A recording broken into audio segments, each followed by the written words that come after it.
El fin de hacer este video es mostrar cuáles reformas constitucionales consideramos nosotros que son las más urgentes para la arquitectura del Estado colombiano. Y pues entendiendo esto, nosotros nos enfocamos en que la reforma institucional más urgente son las de las Fuerzas Armadas. Pero antes de adentrarnos en esto, yo quiero dar una breve introducción sobre qué son las Fuerzas Armadas de Colombia. Estas son un conjunto de instituciones adscritas al Ministro de Defensa, las cuales están compuestas por Ejército, Armada y Fuerza Aérea. Las Fuerzas Armadas pertenecen al Poder Ejecutivo, por lo tanto tienen como consecuencia que están sometidas a los mismos principios legales de la Constitución. Además, el, el máximo jefe es el presidente de la República. Las Fuerzas Armadas en Colombia cuentan con dos problemáticas que resaltan grandemente. La primera es que las Fuerzas Armadas en Colombia tienen errores en su organización y estructura funcional por la distribución ineficaz de las labores.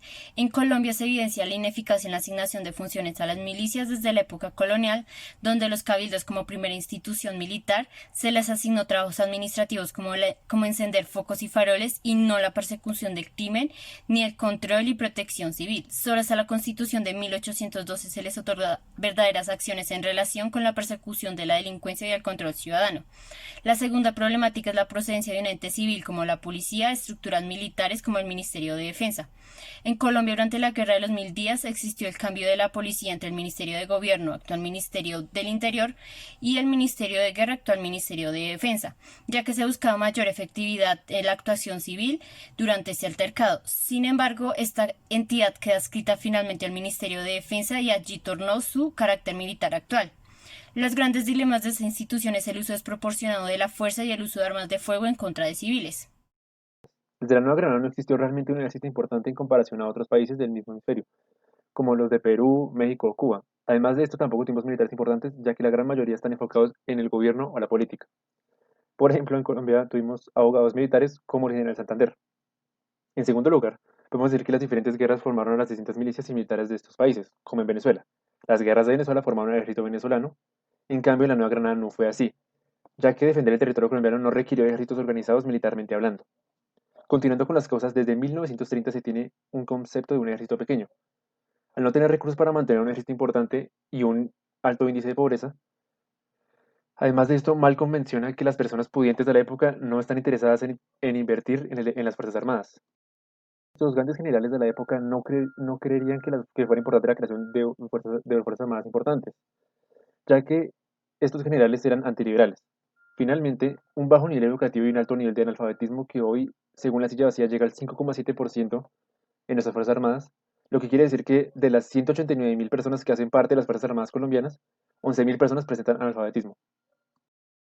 Entonces, el mayor resultado fue un ejército que hasta el siglo XXI fue débil, aunque tiene armas y vehículos tanto aéreos, acuáticos y terrestres.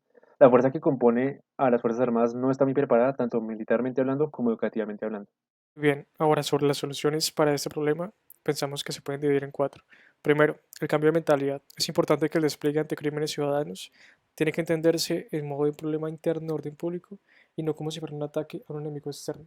Es decir, no verla como si fuera una confrontación entre la sociedad civil y la policía, sino que la policía permite que la sociedad civil esté más organizada y se desarrolle conforme a la Constitución. Segundo, un argumento histórico que de hecho se encuentra en la lectura de Tilly es que para el correcto desarrollo del Estado en Europa se dividieron el ejército especializado en combatir contra otras armadas y las fuerzas policiales especializadas en la competencia para la inspección de grupos internos. Entonces, esto para decir que se debe hacer una correcta separación de funciones. La policía debe estar enfocada en solucionar problemas de civiles y no en contener conflictos armados con la guerrilla, porque corresponde a funciones del ejército. Una correcta separación de funciones para que toda fuerza armada se especialice en su campo de acción.